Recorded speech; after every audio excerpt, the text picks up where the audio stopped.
Hello guys, welcome back to my channel. Welcome to this quick revision session on pediatrics, designed to help you focus on the most important topics for the FMG exam in July. In this session, we will cover key areas that are frequently tested and essential for your clinical practice. We will touch on common pediatric conditions, their diagnosis, treatment and management strategies. We will focus on topics like growth, pediatric emergencies, neonatal care and congenital disorders will also be covered. By the end of this revision, you should have a solid understanding of the core concepts and feel more confident approaching pediatric questions in the FMG exam. So let's dive in.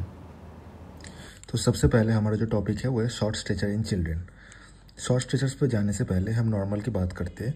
Growth charts पे 3rd to 97th percentile को हम normal कहेंगे। उससे नीचे जो भी होगा उसको हम शॉर्ट स्टेचर कहेंगे। Short stature is of two types, physiological and pathological. Physiological short stature can again be divided into two types, familial and constitutional. Familial short stature कब कहेंगे? जब बच्चे का शॉर्ट स्टेचर पेरेंट के शॉर्ट होने के कारण होगा। और कॉन्स्टिट्यूशनल कब कहेंगे? जब कोई जीन म्यूटेशन के कारण बच्चे का प्यूबर्टी डिलेड हो जाएगा तो उसको कहेंगे कॉन्स्टिट्यूशनल शॉर्ट स्टेचर। इन फैमिलियल शॉर्ट स्टेचर बच्चे का जो फाइनल हाइट होगा वो छोटा होगा, लेकिन कॉन्स्टिट्यूशनल में बच्चे का फाइनल हाइट ऑलवेज नॉर्मल होगा। Bone age in familial short stature is equals to chronological age and in constitutional short stature bone age is always less than chronological age. अगर न्यूमेरिकल्स आता है आपके एग्जाम में कि फैमिलियल शॉर्ट स्टेचर में mid parental height, मतलब अगर बच्चे बेबी बॉय है या बेबी गर्ल है और फादर और मदर हाइट दिया गया है ऑलरेडी क्वेश्चन में, तो आपको बॉय का हाइट और गर्ल का हाइट कैसे कैलकुलेट करना है, तो उसका फॉर्मूला है father height plus mother height plus 13 divide by 2। इससे आप बेबी बॉय का हाइट कैलकुलेट कर सकते हो। इस फॉर्मूला को हम कहेंगे mid parental height. And girl के टाइम इसको आप -13 करना है, +13 की जगह आपको -13 करना है, बाकी सेम रहेगा। तो बॉय और गर्ल का आप हाइट कैलकुलेट कर सकते हो। अब आते हैं पैथोलॉजिकल शॉर्ट स्टेचर पे। पैथोलॉजिकल शॉर्ट स्टेचर भी टू टाइप्स के होते हैं, डिस्प्रोपोर्शनेट एंड प्रोपोर्शनेट। डिस्प्रोपोर्शनेट मतलब अपर सेगमेंट और लोअर सेगमेंट का जो रेशियो है वो डिफरेंट रहेगा। तो इसमें भी दो टाइप्स का होता है, जहाँ पे अपर सेगमेंट रेशियो ज़्यादा रहता है लोअर सेगमेंट से और इसमें अपर सेगमेंट कम रहता है लोअर सेगमेंट में। तो इसको याद करने का निमोनिक है CAR, कार। C से कंजेनिटल हाइपोथायराइडिज्म, A से एकोंड्रोप्लेसिया, R से रिकेट्स। ये 3 रीजंस होते हैं जिससे अपर सेगमेंट का हाइट ज़्यादा रहता है लोअर सेगमेंट कंपेरिजन में। और इसमें अपर सेगमेंट का कम रहता है लोअर सेगमेंट से, जिसमें है स्पॉन्डाइल एपिफेजियल डिस्प्लेसिया, पॉट्स टीबी और मर्फन सिंड्रोम। फिर आते हैं हम प्रोपोर्शनेट शॉर्ट स्टेचर पे, जिसका रीजंस बहुत सारे हो सकते हैं, जैसे mail nutrition, endocrine disorders, extended diseases. Extended disease में CKD या तो सीलियाक डिजीज और बाकी सिंड्रोम्स आते हैं, Turner syndrome, down syndrome, नोनेन syndrome etcetera. अब आते हैं हम नॉर्मल वैल्यूज पे। नॉर्मल जो होता है कि कौन से एज में अपर सेगमेंट और लोअर सेगमेंट रेशियो कितना होता है, ये सब कुछ आपको पढ़ना है। लेकिन इसमें जो मोस्ट इंपॉर्टेंट है वो है आपका 10 ईयर्स पे अपर सेगमेंट और लोअर सेगमेंट जो रेशियो है वो 1:1 हो जाएगा। ये आपको याद रखना है कि कब upper segment lower segment ratio same होता है। फिर आते हैं हम इन्फेंटाइल डिस्प्रोपोर्शन और एडवांस डिस्प्रोपोर्शन में। दोनों का डिफरेंस ये है, जैसे ये आप देख सकते हो, ये एक नॉर्मल चाइल्ड है, इसमें अपर सेगमेंट जो है इतना और लोअर सेगमेंट का ये दोनों सेम रहता है 1:1, जो कि 10 ईयर्स में अचीव होता है। लेकिन इसमें आप इन्फेंटाइल डिस्प्रोपोर्शन में देख सकते हो कि बच्चे का जो ट्रंक है ये लॉन्ग है और एक्सट्रीमिटीज़ जो है ये शॉर्ट है। तो लॉन्ग ट्रंक, शॉर्ट एक्सट्रीमिटीज़, ये होगा इन्फेंटाइल डिस्प्रोपोर्शन में। एंड एडवांस डिस्प्रोपोर्शन में क्या होता है कि ट्रंक जो है वो शॉर्ट होता है लेकिन एक्सट्रीमिटीज़ कंपेरेटिवली लॉन्ग होता है। शॉर्ट ट्रंक, लॉन्ग एक्सट्रीमिटीज़, ये दोनों डिफरेंस है इन्फेंटाइल एंड एडवांस डिस्प्रोपोर्शंस में। इसके बाद 3 टर्म्स है जो आपको याद रखना ही है, क्योंकि ये जनवरी एग्जाम में भी आ चुका है और चांस है कि जुलाई एग्जाम में भी आएगा, जो है decrease weight for age. Decrease weight for age अगर क्वेश्चन में आता है तो इसका मतलब है कि इसमें बच्चे को मेल न्यूट्रिशन है, लेकिन कौन सा है, एक्यूट या क्रोनिक, ये हम कंफर्म नहीं कह सकते, लेकिन मेल न्यूट्रिशन है। Decrease weight for age, for के बाद जो रहेगा ये होता है डिनोमिनेटर। इसके कंपैरिजन में, मतलब अगर 2 बच्चे हैं, दोनों का एज सेम है, तो एक बच्चे का वेट दूसरे के कंपैरिजन में हम कर रहे हैं, जो फॉर के बाद आएगा वो डिनोमिनेटर है।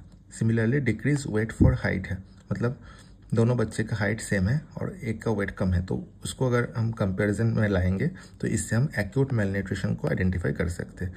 इसका टर्म है वेस्टिंग, इससे है एक्यूट मेलन्यूट्रिशन कंफर्म होगा। अगर डिक्रीज हाइट फॉर एज दिया जाता है तो इसको हम बोलेंगे क्रॉनिक मेलन्यूट्रिशन और इसका टर्म होगा स्टंटिंग। फिर कुछ इमेजेस हैं जो कि एग्जाम में आ सकते हैं, जैसे इन्फेंट का अगर हाइट मेज़र करना है तो उसको हम कहेंगे इन्फेंटोमीटर।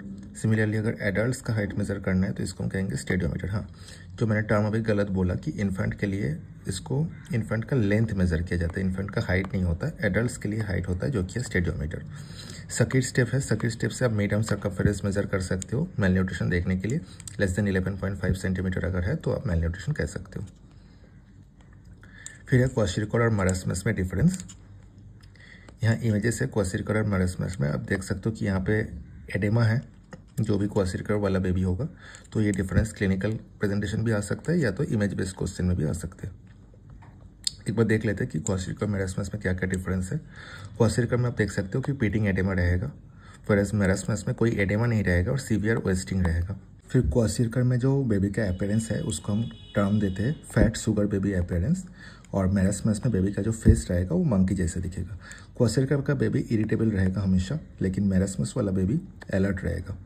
इसमें पोर एपेटाइट है, इसमें वोरासियस एपेटाइट है, बेबी हमेशा हंगरी दिखेगा, जितना भी खाएगा उतना भी हंगरी दिखेगा वो। क्वाशिरकोर का जो मोस्ट इंपॉर्टेंट क्लिनिकल साइन है वो है फ्लैग साइन। हेयर लस्टरलेस रहेगा, इजीली प्लकेबल रहेगा। फ्लैग साइन का मतलब है ऑल्टरनेटिंग बैंड्स रहेगा डार्क और लाइट कलर का, तो हेयर देख के आपको फ्लैग जैसे दिखेगा, जैसे फ्लैग का अलग अलग कलर रहता है वैसे। स्किन चेंजेस में पेपमेंट डर्मेटोसिस और फ्लेकी पेंट डर्मेटोसिस दिखेगा, जैसे यहाँ पे आप देख रहे हो पेपमेंट जैसे दिख रहा है स्किन, और इसका है कि पेंट जैसे दिख रहा है। तो क्वाशिरकोर का ये दोनों इमेज बेस्ड क्वेश्चन में भी इम्पॉर्टेंट है। फिर है severe acute mail nutrition. Severe acute mail nutrition हम कब कह सकते हैं, इसका 3 टर्म्स है, जैसे bilateral pedal edema, weight for height less than 3 standard deviation, और medium circumference less than 11.5 centimetre. अगर ये तीनों कंडीशंस हो रहा है तो ये कंफर्म है कि बेबी को सीवियर एक्यूट मेल न्यूट्रिशन हुआ है। तो अब आपको डिसाइड करना है कि बेबी का मैनेजमेंट होम पे करना है या हॉस्पिटल में एडमिट करना है। अगर सीवियर एडेमा है, पोर एपेटाइट है और डेंजर साइंस है, डेंजर साइंस हम किसको कहेंगे कि बेबी को कन्वल्शंस है, या तो हिस्ट्री ऑफ कन्वल्शंस है, या तो परसिस्टेंट वॉमिटिंग है, अनकॉन्शियस है, अनएबल टू ड्रिंक है, इसमें से कोई भी एक क्राइटेरिया अगर प्रेजेंट है तो बेबी को एडमिट करना है। अदरवाइज होम मैनेजमेंट कर सकते हैं। होम मैनेजमेंट में क्या करना है, हम एमोक्सिसिलिन दे सकते हैं, एल्बेंडाजोल दे सकते हैं सिंगल डोज, विटामिन दे सकते हैं और एज अप्रोप्रिएट वैक्सीन दे सकते हैं। और हॉस्पिटल में क्या है, इसका न्यूमोनिक है सिल्डेट CSF। एस से है शुगर करेक्शन। अगर हाइपोग्लाइसेमिया है लेस देन 34 मिलीग्राम पर डेसीलीटर अगर शुगर है तो हाइपोग्लाइसेमिया है तो हम बेबी का शुगर करेक्ट करेंगे। उसके बाद है बेबी का हाइपोथर्मिया करेक्शन करना है, कोई भी इन्फेक्शन है उसको हम ट्रीट करेंगे। इलेक्ट्रोलाइट जो भी है डिफिशियंसी जैसे सोडियम, मैग्नीशियम, ये सब का इलेक्ट्रोलाइट करेक्शन करना है। फिर हम चेक करेंगे कि बेबी को डिहाइड्रेशन है कि नहीं, तो हम ORS दे सकते हैं, रिजोमल वाला ORS बेबी को देना है। फिर माइक्रोन्यूट्रिएंट्स का डिफिशियंसी चेक करना है। माइक्रोन्यूट्रिएंट्स का डिफिशियंसी हम कब कह सकते हैं, अगर फर्स्ट वीक में जिंक, कॉपर और फॉलिक एसिड का डिफिशियंसी है और सेकेंड वीक में आयरन का डिफिशियंसी है तो इसको हम माइक्रोन्यूट्रिएंट्स का डिफिशियंसी कह सकते हैं। फिर हम जो भी हम दे रहे हैं बेबी को फूड उसको हम स्टार्ट लो करना है और ग्रेजुअली इंक्रीज करना है कैलोरीज। बेबी को सेंसरी स्टिमुलेशन करना है और फॉलोअप लेना है। ये है हॉस्पिटल वाला ट्रीटमेंट। अब बेबी को डिस्चार्ज करने का क्राइटेरियाज क्या क्या है, बेबी का एपेटाइट बढ़ चुका है, 2 हफ्ते से कोई एडिमा नहीं है, बेबी का वेट जो है वो 5 ग्राम पर केजी पर डे के बेसिस पे इंक्रीज हो रहा है, और बेबी का जो मीडियम सर्कमफेरेंस है जो लेस देन 11.5 सेंटीमीटर था, यहाँ पे लेस देन 11.5 सेंटीमीटर है मीडियम सर्कमफेरेंस, वो अब 12.5 सेंटीमीटर से ज़्यादा हो चुका है, तो हम बेबी को डिस्चार्ज कर सकते हैं। फिर आते हैं प्रीटर्म बेबीज़ के लिए, या तो लो बर्थ वेट बेबीज़, ये दोनों के लिए कैंगरू मदर केयर। ये इमेज बेस्ड क्वेश्चन आ सकते हैं, ये इमेज है, इसमें क्या क्या इंक्लूड होता है, या तो ये एक्सेप्ट वाला क्वेश्चन भी आ सकता है कि all are features of kangaroo mother care except. तो इसमें आपको ये 3 पॉइंट्स याद रखना है कि prolong skin to skin contact होना चाहिए बेबी और मदर का, अर्ली ब्रेस्ट फीडिंग है and timely discharge from the hospital है। इसमें ज़्यादा से ज़्यादा आपको कंफ्यूज किया जा सकता है कि early discharge from the hospital ये ऑप्शन में आ सकता है, लेकिन timely discharge from the hospital है। तो ये तीनों आपको पॉइंट्स याद रखना है कैंगरू मदर केयर में। फिर है प्रीमेटिव न्यूनेटल रिफ्लेक्सेस। प्रीमेटिव मतलब जो कि प्रेजेंट एट बर्थ होता है, तो ये इमेज बेस्ड क्वेश्चन है कि ग्रास्प रिफ्लेक्स, जैसे बेबी ने यहाँ पे ग्रास्प किया है, इसका जो डिसअपियरेंस वाला एज है ये है 3 मंथ्स, बाकी का रूटिंग रिफ्लेक्स है जो कि 1 मंथ है, मोरोज रिफ्लेक्स है जो कि 3 to 6 मंथ्स है, बाकी एसिमेट्रिक टोनिक नेक रिफ्लेक्स है। आई गेस आप लोग ये सब रिफ्लेक्सेस के बारे में पढ़ चुके हो ऑलरेडी, ये एक रिविजन सेशन है तो मैं इसका डिटेल्स नहीं बता रहा हूँ, बस इसका जो एज है जो कि क्वेश्चन में आ सकते हैं मैं बस वो डिस्कस कर रहा हूँ। फिर आते हैं एबगर स्कोर। एबगर स्कोर आपको कब मेज़र करना है, 1 and 5 minutes after the birth आपको एबगर स्कोर मेज़र करना है। ए से है अपीयरेंस, बी से है पल्स या हार्ट रेट, जी से ग्रीमेंस मतलब बच्चे का रिफ्लेक्स, ए से एक्टिविटी मतलब बच्चे का टोन, आर से रेस्पिरेशन। 0, 1, 2 में होता है जो कि मैक्सिमम इसका पॉइंट से वो 10 होता है। 0 to 3 है सीवियरली डिप्रेस्ड, 4 to 7 है मॉडरेटली डिप्रेस्ड और ग्रेटर देन 7 है नॉर्मल। यहाँ पे आप देख सकते हो जैसे यहाँ पे मैंने एक्टिविटी टोन का बात किया तो टोन ये बेबी का देख सकते हो कि ये गुड टोन है और ये लिम्प है। बेबी का टोन देख के बता सकते हो कि स्किन का जो है ये पोर टोन है। तो इससे आपको न्यूमेरिकल आ सकता है, इसमें आपको दिया जाएगा कि बच्चे का अपीयरेंस इतना है, बच्चे रिफ्लेक्शन हो रहा है कि एक्सटेंशन हो रहा है, रेस्पिरेशन रेट्स क्या है, तो आपको एबगर स्कोर कैलकुलेट करने दिया जाएगा। तो ये आपको याद रखना है। फिर आते हैं प्रीटर्म और पोस्ट टर्म चाइल्ड में डिफरेंस क्या क्या है। प्रीटर्म चाइल्ड जो है उसका स्किन जो है वो थिन रेड रहेगा, एबंडेंट हेयर्स रहेगा जिसका टर्म है लैन्यूगो बच्चे के ऊपर, और बच्चे का जो फीट का सोल होगा उसमें सुपरफिशियल या क्रीजेस है उस या तो सुपरफिशियल होगा या तो एब्सेंट होगा। और अगर आप उसका बच्चे का जो कान है, ईयर्स है, उसको आप खींच रहे हो तो उसका इलास्टिक रिकॉयल बहुत पोर रहेगा। सिमिलरली पोस्ट टर्म चाइल्ड जो है उसका स्किन पेल डिस्क्वामेटेड रहेगा। यहाँ पे आप इमेजेस में देख सकते हो पेल डिस्क्वामेटेड स्किन है, लॉन्ग नेल्स रहेगा। यहाँ पे आप नेल्स देख सकते हो बच्चे का कि लॉन्ग नेल्स है, और जो हेयर था प्रीटर्म में उसमें हेयर्स एब्सेंट रहेगा। अब आते हैं प्रीटर्म बेबीज के क्या क्या कॉम्प्लिकेशंस हो सकते हैं। कॉम्प्लिकेशंस ये है प्रीटर्म बर्थ का कॉम्प्लिकेशंस, ठीक है। तो इसको हम ABCDEFGHI इस निमोनिक से याद कर सकते हो। सबसे पहले आते हैं एपनिया ऑफ प्रीमैच्योरिटी। इसमें क्या है, बच्चे का जो है टेम्पोररी स्टॉपेज ऑफ ब्रीदिंग हो जाएगा। एपनिया मतलब stoppage of breathing, temporary stoppage of breathing हो जाएगा लेस देन 20 सेकेंड्स, और अगर मोर देन 20 सेकेंड्स हो रहा है तो उसके साथ ब्रैडिकार्डिया या तो साइनोसिस इसका साथ साथ रहेगा। तो इसका ट्रीटमेंट है कैफीन साइट्रेट। ये बाद में आता है, ट्रीटमेंट आपको याद ना भी रखो तो भी चलेगा, लेकिन एपनिया ऑफ प्रीमैच्योरिटी एक कॉम्प्लिकेशन है। सेकंड है ब्रोंकोपल्मोनरी डिस्प्लेसिया या तो chronic lung disease of prematurity. इसमें आपको लो डोज ऑक्सीजन देना है और बच्चे को मॉनिटर करना है। थर्ड आता है नेक्रोटाइजिंग एंटेरोकोलाइटिस। ये मोस्ट इंपॉर्टेंट है क्योंकि ये most important GI surgical emergency है बच्चे के लिए, नेक्रोटाइजिंग एंटेरोकोलाइटिस।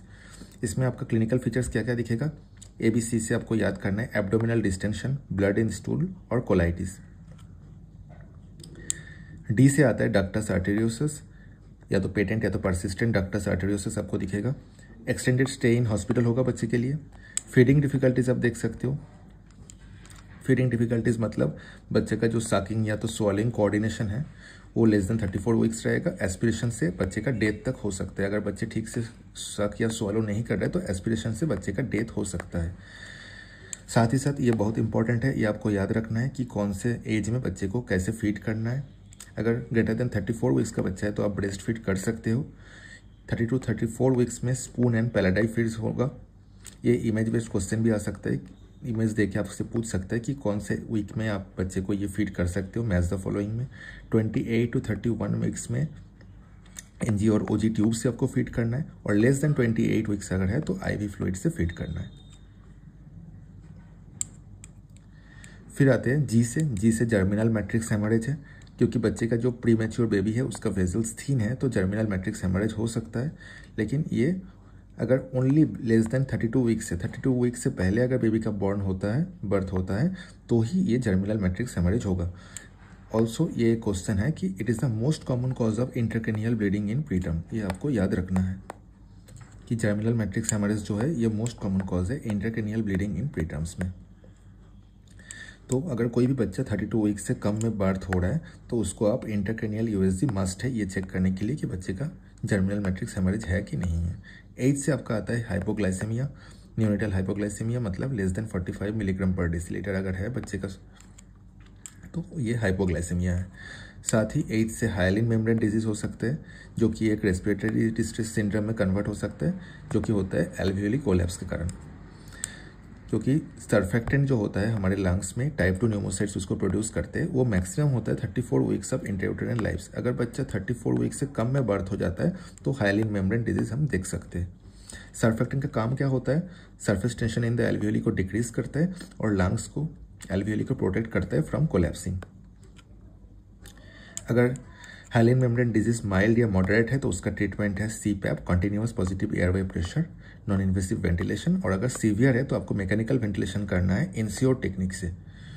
इंस्योर मतलब इंट्यूबेट, सर्फेक्टेंट और एक्सट्यूबेट। सिंथेटिक सर्फेक्टेंट आपको रिप्लेसमेंट देना पड़ेगा जिसका सर्फेक्टेंट इनफ प्रोड्यूस नहीं हो चुका है। और न्यू टेक्निक्स जो है उसमें आता है मिस्ट और लीजा। मिस्ट मतलब मिनिमली इन्वेसिव सर्फेक्टेंट थेरेपी और लीजा मतलब लेस इन्वेसिव सर्फेक्टेंट एडमिनिस्ट्रेशन। यहाँ आप देख सकते हो कि एक्सरे है रेस्पिरेटरी डिस्ट्रेस सिंड्रोम या तो हाइलिन मेम्ब्रेन डिजीज का, ग्राउंड ग्लास ओपेसिटीज रहेगा, रेटिकोग्रेनुलर ओपेसिटीज रहेगा और एयर ब्रोंकोग्राम्स रहेगा। ये एक्सरे भी इमेज बेस्ड क्वेश्चन में आ सकते हैं। फिर आते हैं हम कॉन्जेनिटल डिसऑर्डर्स में।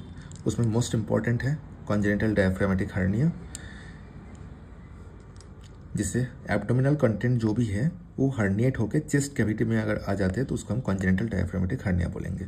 तो क्लिनिकल प्रेजेंटेशन क्या आएगा कि बच्चा ब्रीदिंग डिफिकल्टी लेके प्रेजेंट हुआ है और बच्चे का जो एब्डोमेन है वो स्कैफॉइड एब्डोमेन है। ये टर्म मेंशन रहेगा कि स्कैफॉइड एब्डोमेन है या तो बोट शेप्ड एब्डोमेन है, साथ ही साथ ब्रीदिंग डिफिकल्टी है। और प्रेगनेंसी में कॉम्प्लिकेशन क्यों होता है, मतलब किस कारण ये होता है? क्योंकि पॉलीहाइड्रोहेमनियस के कारण ये होता है, इसोफेगस कंप्रेस हो जाता है। ये दो टाइप्स के होते हैं, बॉगडेलिक हर्निया जो कि left side posterior lateral position में होता है, या तो होता है मॉर्गैग्नी हर्निया जो कि राइट साइड एंटीरियर में होता है। यहाँ पे आप देख सकते हो राइट साइड एंटीरियर में है मॉर्गैग्नी हर्निया, ये जो है ये है फोरामेन ऑफ मॉर्गैग्नी, और लेफ्ट साइड पोस्टीरियर लैटरल में है बॉगडेलिक हर्निया, फोरामेन ऑफ बॉगडेलिक। तो ये इमेज आ सकता है, आपको बताना है कि मॉर्गैग्नी है कि बॉगडेलिक है। ये बच्चे का है स्कैफॉइड एब्डोमेन, आप देख सकते हो बोट शेप्ड एब्डोमेन। इसका मैनेजमेंट कैसे करना है? आपको डिफ्लेट करना है स्टोमक को, इंट्यूबेट करना है पहले, फिर नेसोगैस्ट्रिक ट्यूब इंसर्ट करना है, वेंटिलेशन जो भी है मैकेनिकल वेंटिलेशन ये करना है और सर्जरी करना है। सर्जरी आप कब कर सकते हो? 72 आवर्स बच्चे का हो गया है बर्थ के बाद, उसके बाद आप सर्जरी कर सकते हो। Most common cause of death क्या है? Pulmonary hypoplasia. Congenital diaphragmatic hernia में most common cause of death pulmonary hypoplasia है। इसके बाद भी एक इमेज बेस्ड क्वेश्चन है जो बहुत इंपॉर्टेंट है। ये आप कंफ्यूज हो सकते हो कि ओम्फेलोसिल कौन सा है, गैस्ट्रोस्टिसिस कौन सा है। तो ओम्फेलोसिल में आप देख सकते हो कि अम्ब्लाइकल सैक जो है इसके बाद एक कवर है जो कि आप गैस्ट्रोस्टिसिस में नहीं देख पाओगे, और साथ ही ये अम्ब्लाइकल रीजन में रहेगा और यहाँ पे एक सैक रहेगा। लेकिन गैस्ट्रोस्टिसिस में ये पैराअम्ब्लाइकल, अम्ब्लाइकल के साइड में रहेगा और इसमें कोई सैक नहीं है, ये ऐसे ही ओपन रहेगा। तो ये दोनों डिफरेंस है, इमेज बेस्ड क्वेश्चन के लिए बहुत ज़्यादा इंपॉर्टेंट है। फिर आते हैं हम complications in infants of diabetic mothers. जो मदर डायबिटिक है उनके बेबीज़ में क्या कॉम्प्लिकेशंस होगा? तो इसका आप निमोनिक याद कर सकते हो, लो कॉस्ट MRP, LCMRP, ये इससे निमोनिक बनेगा। ठीक है, तो अगर मदर डायबिटिक है तो फीटस में ग्लूकोज का कंसंट्रेशन बढ़ेगा और हाइपर इंसुलिनिमिया होगा। इंसुलिन जो है वो कि मेन ग्रोथ हार्मोन है इंट्रायूटेराइन लाइफ में, तो बच्चा जो होगा वो लार्ज होगा, large for gestational age, LGA। इसको हम मैक्रोसोमिया भी कह सकते हैं। तो इसमें जो कंजेनिटल मेलफॉर्मेशन होगा, मोस्ट कॉमन कंजेनिटल मेलफॉर्मेशन होगा VSD, वेंट्रिकुलर सेप्टल डिफेक्ट, और मोस्ट स्पेसिफिक जो है वो है TGA, transposition of great arteries. और ASD लिस्ट कॉमन है, ये देखा जा भी सकता है, नहीं भी देख सकते। Most common congenital heart disease जो है वो VSD है। मोस्ट स्पेसिफिक क्या होगा? ट्रांसपोजिशन ऑफ ग्रेट आर्टरीज होगा। Neural tube defects most common है, और न्यूरल ट्यूब डिफेक्ट्स में जो भी मोस्ट स्पेसिफिक है वो है कॉर्डल रिग्रेशन सिंड्रोम, जो कि है most specific. Caudal regression syndrome आप यहाँ पर देख सकते हो कि यहाँ पे जो नीचे का पोर्शन है ये बना ही नहीं है, इसको हम सैक्रल एजेनेसिस भी कह सकते हैं। ये नीचे का पोर्शन नहीं बनेगा इसमें। और MRP, इससे आपका जो बन रहा है ये मेटाबॉलिक हाइपोग्लाइसेमिया होगा, हाइपोकैल्सीमिया होगा, R से रेस्पिरेटरी हाइलिन मेम्ब्रेन डिजीज और ट्रांजिएंट ट्रैकिपनिया ऑफ न्यूबॉर्न्स, ये हो सकता है। P से है पॉलीसाइथेमिया, बच्चे में जॉन्डिस रहेगा जिसमें आपका क्लिनिकल प्रेजेंटेशन रहेगा RBC बढ़ चुका होगा, बिलिरुबिन बढ़ गया होगा और जॉन्डिस होगा। तो अब आते हैं मैनेजमेंट पे। ऐसे बेबीज़ को हम, प्रीटर्म बेबीज़ को हम मैनेज कैसे करेंगे? अगर टर्म बेबी है बेबी का ब्रीदिंग रेगुलर है और बेबी का टोन गुड है, तीनों कंडीशंस मैच हो रहे हैं और सब कुछ नॉर्मल है, तो कोई रिससिटेशन का ज़रूरत नहीं है। रूटीन केयर करेंगे और मदर को ट्रांसफ़र कर देंगे बेबी। अगर इसमें से एक भी एबनॉर्मल है तो फिर हम कैसे ट्रीट करेंगे? पहले हम बेबी को वार्मथ प्रोवाइड करेंगे। जो भी बेबी का नेज़ल या तो माउथ से सिक्रेशन हो रहा है उसको हम क्लीन करेंगे, बेबी को ड्राई करेंगे और फिर टैक्टाइल स्टिमुलेशन देंगे। अगर बेबी का सांस नहीं चल रहा है हम टैक्टाइल स्टिमुलेशन देंगे बेबी के फीट पे। इसके बाद भी अगर एपनिया है या तो हार्ट रेट 100 से नीचे है तो हम बेबी को क्या करेंगे? पॉजिटिव प्रेशर वेंटिलेशन देंगे with the help of Ambu bag. 40 to 60 पर मिनट के रेट के हिसाब से हम पॉजिटिव प्रेशर वेंटिलेशन देंगे। अगर बेबी प्रीटर्म है लेस देन 35 वीक्स तो हम ऑक्सीजन देंगे 21 to 30% और अगर ग्रेटर देन 35 वीक्स है तो हम रूम एयर देंगे। ये हम 15 सेकेंड तक कंटिन्यू करेंगे। अगर 15 सेकेंड बाद भी हार्ट रेट 100 से नीचे है तो हम स्टार्ट करेंगे MR सोपा। इसमें हम मास्क को रीएडजस्ट करेंगे, बेबी का पोजीशन रिपोजिशन करेंगे, स्निफिंग पोजीशन में करेंगे, बेबी को सक्शन करेंगे माउथ, पहले माउथ से सक्शन करेंगे और फिर नोज़ से। माउथ को ओपन करेंगे, प्रेशर बढ़ाएंगे, जो प्रेशर ऑलरेडी चल रहा था उसका प्रेशर बढ़ाएंगे और ऑल्टरनेटिव एयरवे एस्टेब्लिश करेंगे। ऑल्टरनेटिव एयरवे मतलब इंट्यूबेशन करेंगे या तो लैरिंजियल मास्क एयरवे प्रोवाइड करेंगे। इसको हम 30 सेकेंड तक कंटिन्यू करेंगे। अगर 30 सेकेंड बाद भी बेबी का हार्ट रेट 60 से नीचे है तो हम क्या करेंगे? चेस्ट कंप्रेशन 60 सेकेंड्स तक चेस्ट कंप्रेशन देंगे। 2 थम्स टेक्निक जो आप यहाँ पे देख रहे हो, 2 थम्स से यह टेक्निक से हम बेबी को चेस्ट कंप्रेशन देंगे 3:1 एवरी 2 सेकेंड से 90:30 रेशियो पे हम देंगे। इससे भी अगर रिस्पॉन्स नहीं आ रहा है तो हमारा लास्ट चॉइस रहेगा इंजेक्शन एपिनेफ्रिन 0.1 to 0.3 मिलीलीटर पर kg इस डोज से। और इसको कैसे देंगे? हम IV देंगे अम्बलाइकल वेन में। अब आते हैं नियोनेटल जॉन्डिस पे। नियोनेटल जॉन्डिस 2 टाइप्स का हो सकते हैं, फिजियोलॉजिकल और पैथोलॉजिकल। फिजियोलॉजिकल जॉन्डिस जो है वो Day 2 Day 3 पे अपीयर होता है। पैथोलॉजिकल जॉन्डिस फर्स्ट 24 आवर्स में ही अपीयर हो जाता है। फिजियोलॉजिकल जॉन्डिस डिसअपियर्स हो जाता है 2 वीक्स पे। पैथोलॉजिकल जॉन्डिस 2 वीक्स के बाद भी रह सकता है। इन physiological jaundice total serum bilirubin जो है वो लेस देन 15 रहेगा, लेकिन पैथोलॉजिकल में ये ग्रेटर देन 15 रहता है। आप यहाँ पे देख सकते हो, इसको हम बोलते हैं क्रेमर्स रूल। इससे हम नियोनेटल जॉन्डिस का कितना एक्सटेंट हो चुका है वो हम देख सकते हैं। जैसे अलग अलग बॉडी पार्ट्स के लिए अलग अलग वैल्यूज़ है, ये आपको याद रखना है। और कैसे हम मेज़र कर सकते हैं टोटल सीरम बिलिरुबिन, डायरेक्ट या इनडायरेक्ट से हम मेज़र कर सकते हैं। बेस्ट मेथड है ब्लड सैंपलिंग करके मेज़र करना। और ट्रीटमेंट हम क्या कर सकते हैं? ट्रीटमेंट में हम फोटोथेरेपी दे सकते हैं। फोटोथेरेपी में जो मैकेनिज्म मोस्ट इफेक्टिव है, ये क्वेश्चन में आपको आ सकता है कि स्ट्रक्चरल आइसोमेरिज्म, ये आपका ऑप्शन में रहेगा कि कौन से मैकेनिज्म से बेस्ट वे ऑफ फोटोथेरेपी होता है। और इसमें क्या होता है? बिलिरुबिन को हम कन्वर्ट करते हैं लुमिरुबिन में। बाकी दोनों हैं, ये आप पढ़ सकते हो, लेकिन मोस्ट इंपॉर्टेंट स्ट्रक्चरल आइसोमेरिज्म। फिर आते हैं इमेज बेस्ड क्वेश्चन, कैप्यूट सेकंडम और सेफेलोहेमाटोमा में डिफरेंस। कैप्यूट सेकंडम ये आप देख सकते हो इमेज है, सेफेलोहेमाटोमा का इमेज यहाँ रहा। आप इससे ज़्यादा अच्छे से समझ सकते हो कि ये एक सॉफ्ट टिश्यू एडिमा है और ये सूचर लाइन जो सजेटल सूचर है, इस सूचर लाइन को क्रॉस कर चुका है, ठीक है। और ये अपने आप 48 आवर्स में डिसअपियर हो जाएगा और 12 to 24 आवर्स में ये अपीयर होता है, लेकिन 48 आवर्स में ये खुद से डिसअपियर हो जाएगा। और इसका जो मोस्ट इंपॉर्टेंट कैरेक्टरिस्टिक है कि जो सजेटल सूचर है इसको क्रॉस कर जाता है, लेकिन सेफेलोहेमाटोमा में जो सजेटल सूचर है इसको क्रॉस नहीं करता है। और इसमें क्या रहता है कि ब्लड रहता है, पेरियोस्टियम जो है स्कल का, उसके नीचे ब्लड का कलेक्शन हो जाता है और ये 6 वीक्स तक रहता है। 6 वीक्स बाद ही ये डिसअपियर होता है। 6 वीक्स बाद ये डिसअपियर होता है। फिर आते हैं हम पेडियाट्रिक कार्डियोलॉजी में। जो भी इमेज बेस्ड क्वेश्चन है आपका रेडियोलॉजी के साथ कोरिलेट हो जाएगा।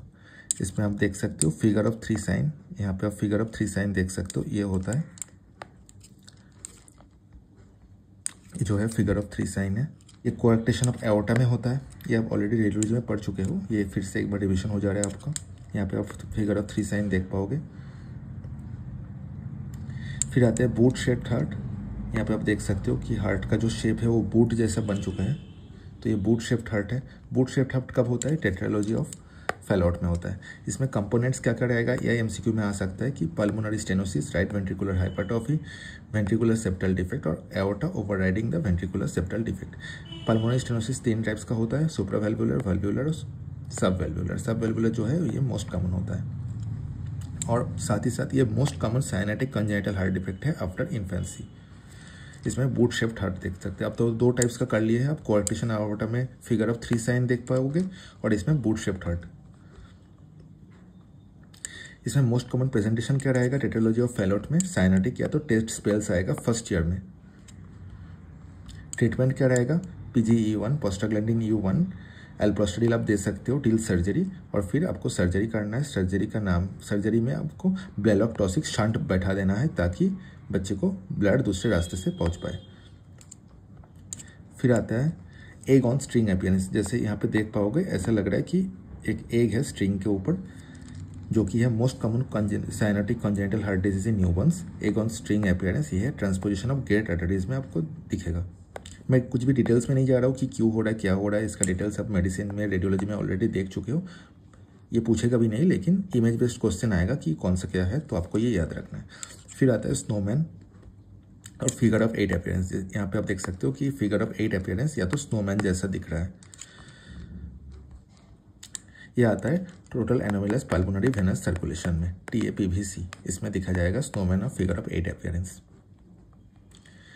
फिर जो मोस्ट इंपॉर्टेंट टॉपिक है वो है स्काल्प फॉन्टेनल्स। इसका टाइम ऑफ क्लोज्योर आपसे पूछा जाएगा। 4 टाइप का फॉन्टेनल्स होता है, ठीक है, जो पूछा जाएगा आपसे। पोस्टीरियर फॉन्टेनल, यहाँ पे फोटोज में आप देख सकते हो, पोस्टीरियर स्पेनॉइड, मैस्टॉइड और एंटेरियर। तो 0 to 3 मंथ्स है पोस्टीरियर फॉन्टेनल का क्लोज्योर टाइम।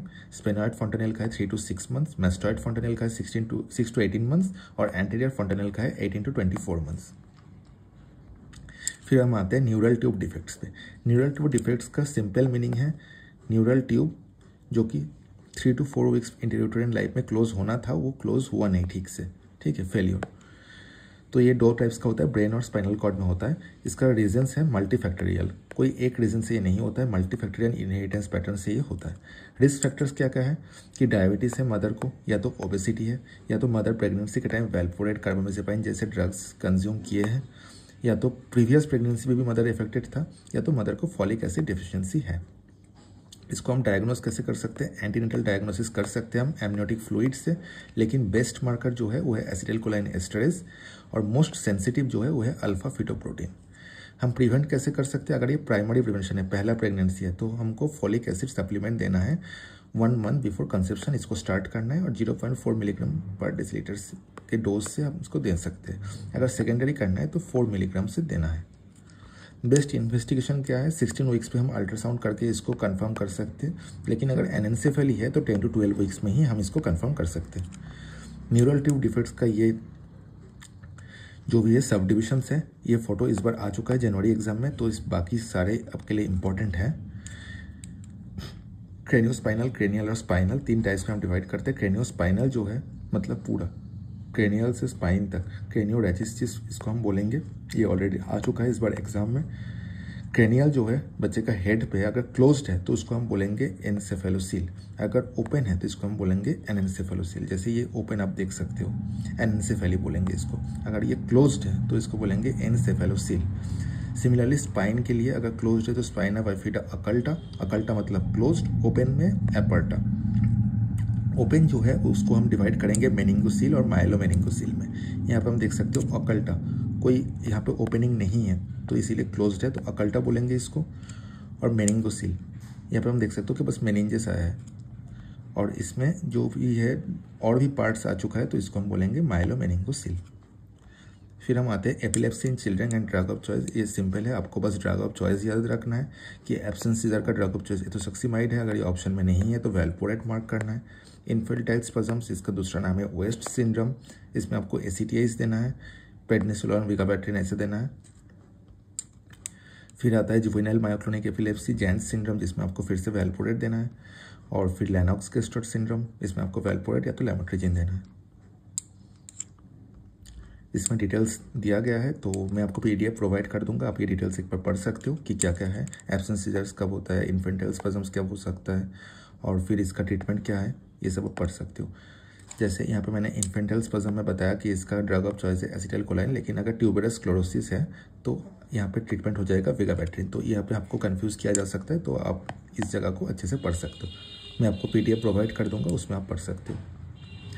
फिर हम आते हैं हाइड्रोसेफेलस। हाइड्रोसेफेलस मतलब लार्ज हेड, बच्चे का जो प्रेजेंटेशन होगा वो लार्ज हेड होगा, फिल्ड विथ फ्लूइड CSF। इसमें CSF का एबनॉर्मल कलेक्शन हो जाता है वेंट्रिकल्स में, जिससे हेड लार्ज दिखता है, और वेंट्रिकल्स लार्ज होने के कारण ये हेड लार्ज दिखता है। तो ये क्यों होता है? या तो ऑब्स्ट्रक्टिव होता है या तो नॉन कम्युनिकेटिंग होता है। ये जो CSF है ये जो प्रोड्यूस होता है ये कोरोइड प्लेक्सस में प्रोड्यूस होता है और सब एराक्नॉइड स्पेस में ये जाके एब्जॉर्ब होता है। तो अगर इस बीच में कोई प्रॉब्लम है, ऑब्स्ट्रक्शन है, तो ये कलेक्ट हो जाता है, और अगर ये तो कम्युनिकेशन नहीं हो रहा है। मोस्ट कॉमन कॉज जो है वो है कंजेनिटल एक्वाइडक्टल स्टेनोसिस। एक्वाइडक्ट जो है उसका अगर स्टेनोसिस हो जा रहा है तो ये फ्लूइड नहीं जाएगा, इसका एक्यूमुलेशन हो जाएगा और बच्चे का हेड लार्ज हो जाएगा। और अगर एक्वायर्ड है तो माम्स के कारण हो सकता है या तो टॉक्सोप्लाज्मोसिस के कारण हो सकता है। ये हो गया ऑब्स्ट्रक्टिव के रीजंस। अगर नॉन ऑब्स्ट्रक्टिव है तो मोस्ट कॉमन कॉज है सब एराक्नॉइड हेमोरेज, जिसमें जो सब एराक्नॉइड है यहाँ पे एब्जॉर्प्शन ही नहीं हो रहा है ठीक से, तो इसीलिए फ्लूइड का एक्यूमुलेशन हो रहा है। बच्चे का जो साइन आएगा ये है सनसेट साइन, या आँख देख सकते हो बच्चे का, जैसे लग रहा है कि सनसेट हो रहा है। और बच्चे का जो स्कल्प का वेन्स है ये यहाँ प्रोमिनेंट दिखेगा, तो प्रोमिनेंट स्कल्प वेन्स, क्योंकि डायलिटेशन हो जा रहा है ज़्यादा फ्लूइड के कारण। इसका मैनेजमेंट कैसे करना है? वेंट्रिकुलो पेरिटोनियल शंट से कर सकते हो, वेंट्रिकुलो एट्रियल शंट से कर सकते हो, या तो एंडोस्कोपिक थर्ड वेंट्रिकुलोस्टोमी इससे कर सकते हो। ये इंपॉर्टेंट है, ये इमेज बेस्ड क्वेश्चन है, जिसमें आप देख सकते हो कि वेंट्रिकुलो एट्रियल हार्ट के एट्रिया से वेंट्रिकल्स तक शंट बैठाया गया है, वेंट्रिकुलो पेरिटोनियल पेरिटोनियम से वेंट्रिक्यूल तक शंट बैठाया गया है, और ये है एंडोस्कोपिक थर्ड वेंट्रिकुलोस्टोमी। थर्ड वेंट्रिकल में जाके एंडोस्कोपी से आपका बाईपास हो रहा है। अब हम आते हैं पेडियाट्रिक नेफ्रोलॉजी पे, जो कि मोस्ट इंपॉर्टेंट टॉपिक है, UTI urinary tract infection in children. अगर अपर यूरिनरी ट्रैक्ट में इन्फेक्शन हो रहा है तो ये किडनी में होगा, इसको हम कहेंगे पायलोनेफ्राइटिस। अगर लोअर यूरिनरी ट्रैक्ट इन्वॉल्व हो रहा है तो इसमें होता है सिस्टाइटिस या यूरेथ्राइटिस। सिस्ट मतलब ब्लडर, यूरेथ्राइटिस मतलब यूरेथ्रा। मोस्ट कॉमन कॉज क्या है रिकरेंट UTI का चिल्ड्रेन का? Vesico ureteric reflux. Vesico ureteric reflux मतलब आपका जो नॉर्मल फ्लो है अगर उसका उल्टा जा रहा है तो उसको हम बोलेंगे वेसिको यूरेट्रिक रिफ्लक्स, जो कि है most common cause of recurrent UTI in children. Imaging क्या क्या कर सकते हो आप इसको डिटेक्ट करने के लिए? अल्ट्रासाउंड कर सकते हो एब्डोमेन का, मिक्चुरेटिंग यूरेथ्रोग्राम कर सकते हो जो कि बेस्ट टेस्ट है, और DMSA स्कैन कर सकते हो। अब कब क्या करना है, ठीक है, स्क्रीनिंग कैसे करना है? अगर बच्चे का एज लेस देन 1 ईयर है तो आपको तीनों करना है, USG, MCU, DMSA तीनों करना है।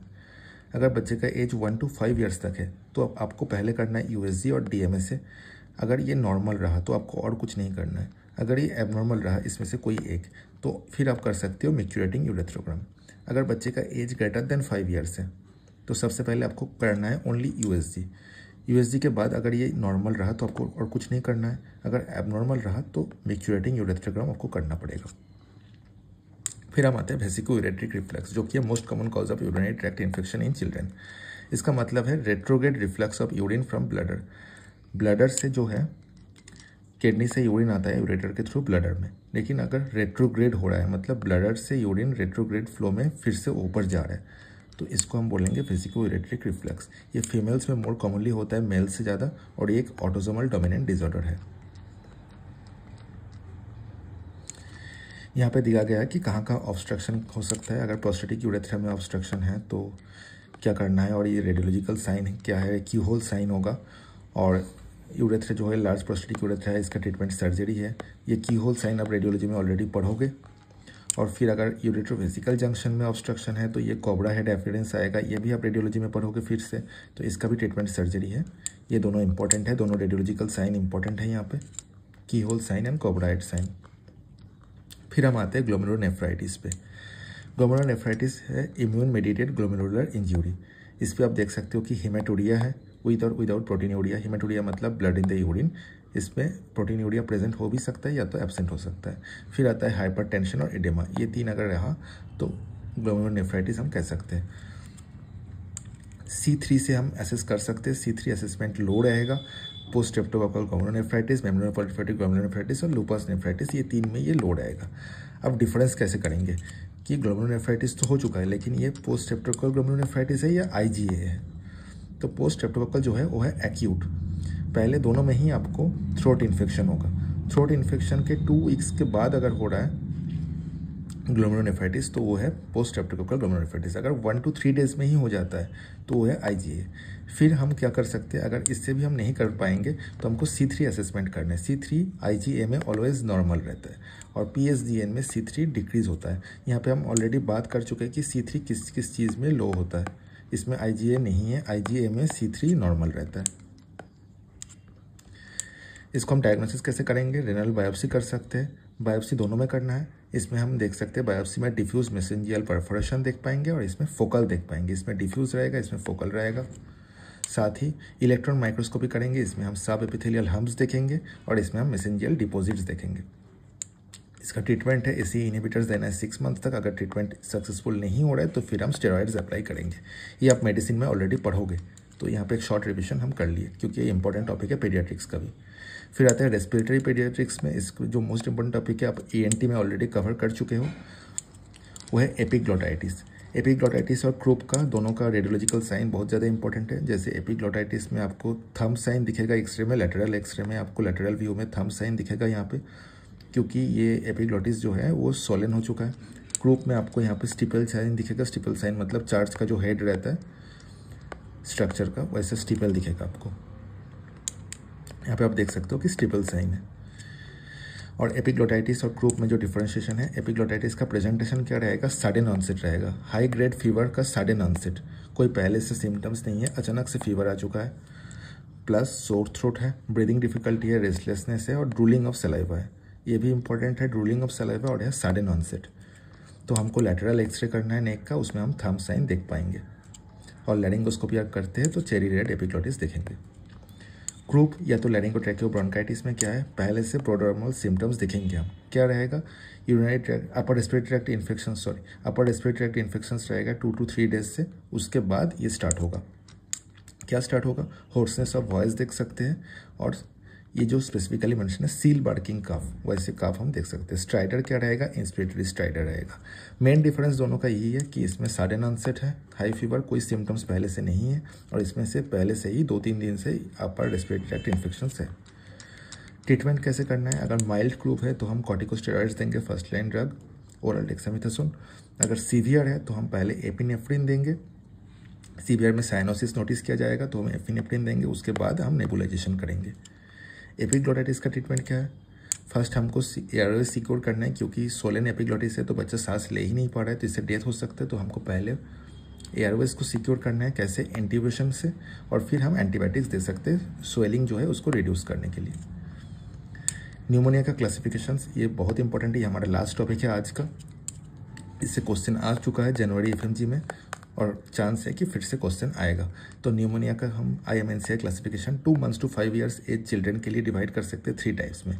पहला है कि कफ है लेकिन ओनली कफ है, चेस्ट इनड्रॉइंग और टेकिपनिया, टेकिपनिया मतलब फर्स्ट ब्रीदिंग, ये दोनों प्रेजेंट नहीं है, ओनली कफ है, तो इसको हम न्यूमोनिया नहीं बोलेंगे, कफ एंड कोल्ड बोलेंगे। फिर आता है कफ विथ टेकिपनिया और चेस्ट इनड्रॉइंग, दोनों में से एक है टेकिपनिया चेस्ट इनड्रॉइंग में से और साथ में कफ है, तो इसको हम बोलेंगे न्यूमोनिया। इसका ट्रीटमेंट है एमॉक्सिसिलिन 5 days। फिर आता है कि चाइल्ड काम है, अनकॉन्शियस हो सकता है, डेंजर साइंस प्रेजेंट है, ऑक्सीजन लेवल 90% से नीचे है और कफ प्लस स्ट्राइडर दोनों प्रेजेंट है, तो ये सीवियर न्यूमोनिया है, वेरी सीवियर डिजीज। टेकिपनिया जो मैं मेंशन किया, इसको आप कैसे बता सकते हो कि है कि नहीं है, तो 0 to 2 months अगर बेबी का एज है और रेस्पिरेटरी रेट ग्रेटर देन 60 है तो इसको हम टेकिपनिया कहेंगे। 2 to 12 months के लिए अगर रेस्पिरेटरी रेट ग्रेटर देन 50 है तो हम टेकिपनिया कहेंगे, और 1 to 5 years के लिए अगर रेस्पिरेटरी रेट ग्रेटर देन 40 है तो हम टेकिपनिया कहेंगे। तो ट्रीटमेंट के लिए हम 3 टाइप्स में डिवाइड कर लिए कि ग्रीन, येलो, पिंक, इसमें हम डिवाइड कर लेंगे। ग्रीन मतलब कि होम मैनेजमेंट कर सकते, कोई एंटीबायोटिक्स का ज़रूरत नहीं है। येलो मतलब एंटीबायोटिक्स पहले देना है और OPD में ले जाना है बच्चे को। पिंक मतलब बच्चे का कंडीशन सीवियर है और हमको रेफर करना है टर्शियरी हॉस्पिटल में। तो आई होप ये सारे टॉपिक्स आपका कवर हो चुका है। ये लास्ट टॉपिक था, जो मेन टॉपिक्स एग्जाम में आने वाला है वो सारे मैंने कवर कर दिया है ऑलरेडी, और मैं ये आपको PDF प्रोवाइड कर दूंगा। आप जो मेरा टेलीग्राम ग्रुप का लिंक दिया गया है कमेंट सेक्शन में, आप उसको ज्वाइन कर सकते हो और वहाँ से टेलीग्राम ग्रुप में ही PDF रहेगा, आप उससे ये PDF आपको मिल जाएगा।